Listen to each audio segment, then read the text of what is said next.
boxing fans, to another boxing lunchtime walk with Sean Unboxing. Looks like rain, so this is probably going to be a shorter one, but that is okay. So this weekend we have some big fights. Obviously a fight I've been looking forward to for quite a long time when I heard that it was being announced, and that is Bam Rodriguez versus Juan Francisco Estrada.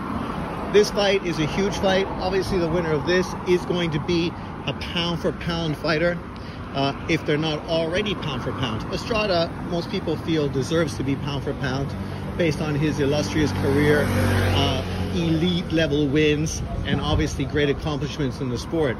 But being out of the ring for more than 1 year does play into him not being on many people's pound for pound lists. And people should take note of that.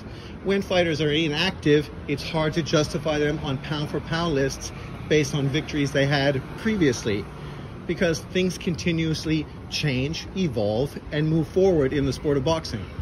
But obviously if he goes out there and beats Bam Rodriguez, it's just going to elevate him and put him back on the list, and probably move higher up the list, probably somewhere between 6th and 7th, at least on my list. If Bam Rodriguez wins, this is really the coronation of one of the best young American fighters in the world. Already what he's done at such a young age is unbelievable.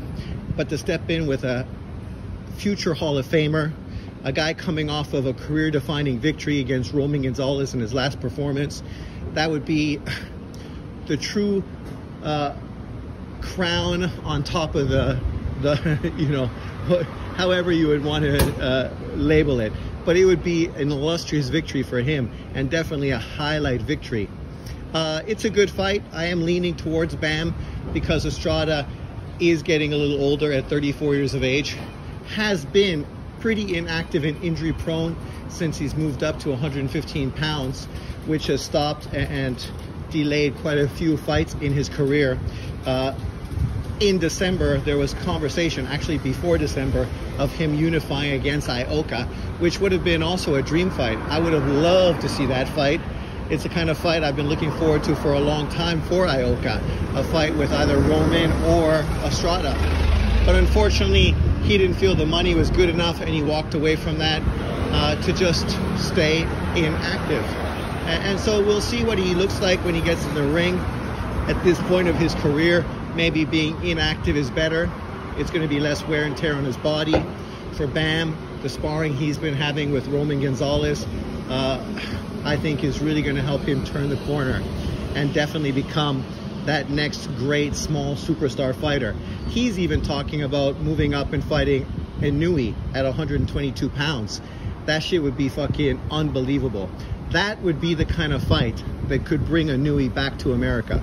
A fight with Bam Rodriguez, right? You know, that's the kind of fight that would obviously get tons of attention from the American boxing fan, and would just be the kind of fight that could really justify a guy like Inoue to actually come back to America after obviously not being here for a few years, mainly because of COVID, which stopped the Casemiro fight from happening.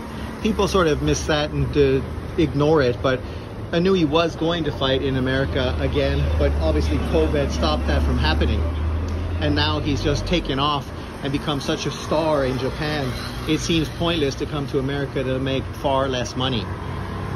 But that's a great fight. On the undercard, we have, of course, Sonny Edwards bouncing back after his dominant loss to Bam Rodriguez. He's stepping in to fight tough Mexican fighter Curiel, who is an upset just waiting to happen. We saw Curiel beat South African world champion Noshinga last year. And then, of course, Noshinga went to Mexico to challenge him to try to re-win his title after getting knocked out by this fighter, Curiel. And Noshinga ended up stopping Curiel in the 10th round. So for Curiel, this is a big bounce-back fight. If he's able to beat Sonny Edwards, it's going to put him right into, you know, the elite position at 112 pounds, potentially for a world title. I'm not sure right now if this is for a world title or not, but with the quality of opposition and quite a few of the titles that have been vacated, I would think there must be a title on the line for this, but let me know in the comment section below if there is or there isn't. We also have a big Top Rank fight card happening this weekend as well. Teofimo Lopez is getting back in the ring against my Canadian cohort in what is described really as just a stay busy fight. And for Teo, that's probably the best thing he could do. I know people are criticizing him for the level of opponent, yet no one is criticizing, of course, Shakur Stevenson for fighting a guy that they don't even know how to pronounce his name coming off of a loss, right? You know, nobody is criticizing Boots Ennis for fighting Bud Crawford leftovers. I mean, the reality of the situation is you got to be fair and understand that not every opponent is going to be a superstar. Not every opponent is going to be elite. Sometimes the best thing guys could do is stay busy. Devin Haney is the perfect example. He potentially could fight Sandor Martin in a serious and quality fight coming off of his last performance against Garcia. And probably for him, it'd be the best scenario. But because the money isn't as big, because it's not that big of a fight, he's walking away, dropped his WBC title, and is looking that he's going to be inactive, which obviously is not something that career-wise is probably the best thing he could do, right? You know, being inactive after that controversial fight with Ryan Garcia, he should be back in the gym and getting ready to bounce back, even if he's going to not make as much money fighting a guy like Sandor Martin. But what it's going to do is lead to bigger pay-per-view fights with guys like Teofimo Lopez, right? For Lopez, inactivity has been one of the downfalls for this young fighter. He's had some sublime performances and then some very disappointing performances. Inconsistency has really been the hallmark for Teofimo Lopez. So him being active, fighting this guy who it should be an easy fight for him. He should go in there and look fantastic, get a sensational knockout. But then obviously after that, what people were looking forward to was potentially a unification fight. We don't know if it's going to be a unification versus Haney, because obviously he just dropped his title. So you would think probably not. Versus Cruz, well, that's probably going to be a Tank Davis fight, especially if the Lomachenko fight doesn't happen. And as far as the man who just won the world title, the Australian, Liam Paro, that's a real possibility, right? Especially if Lopez is willing potentially to go to Australia to make that fight, which I definitely think Bob Arum and Top Rank would be totally keen for, because financially it'd be a great move for Top Rank, the promotional company.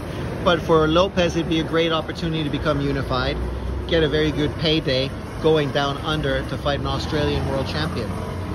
On the undercard, I can't remember if there's anything that interesting on this undercard. Usually Top Rank does a great job of highlighting their up-and-coming young American fighters.